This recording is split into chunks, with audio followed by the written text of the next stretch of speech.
जिए लुकमान पालारी जिए लुकमान पालारी असांजे क़ौम जो नारो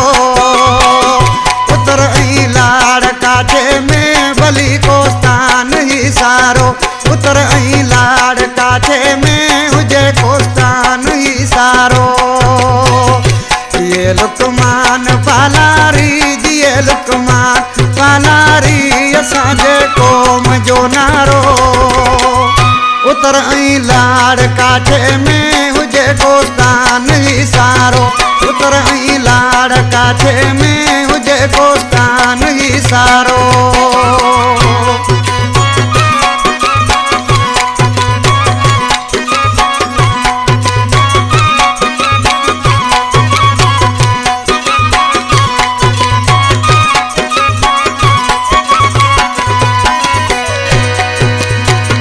हाजी रमज़ान पालारी बुधो मटको हूंदो हर कंहिं बुधो मटको हूंदो हर कंहिं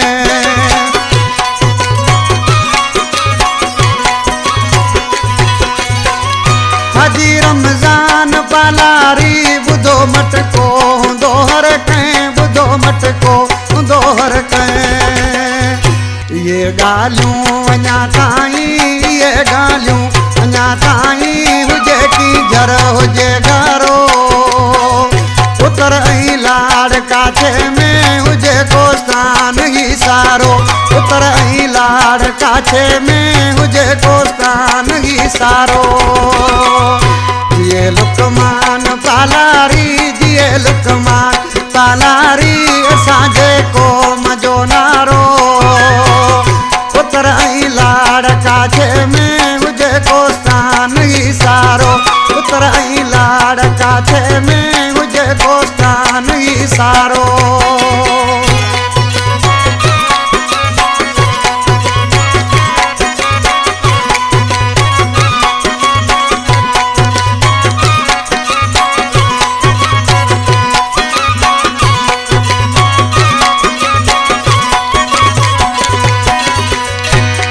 मसला बिरादर जा करे हिक मिनट में हल थो करे हिक मिनट में हल थो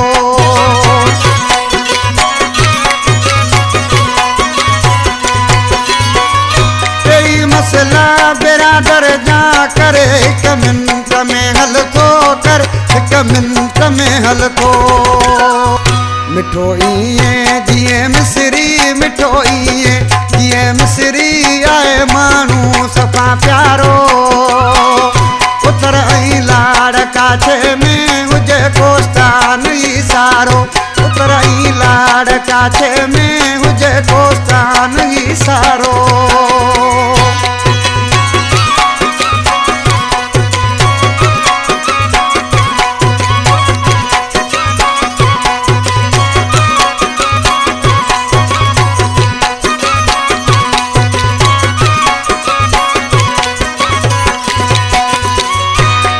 जलाल भी जानी तेब एजाज छाड़ संदे तेब एजाज छाड़ संदे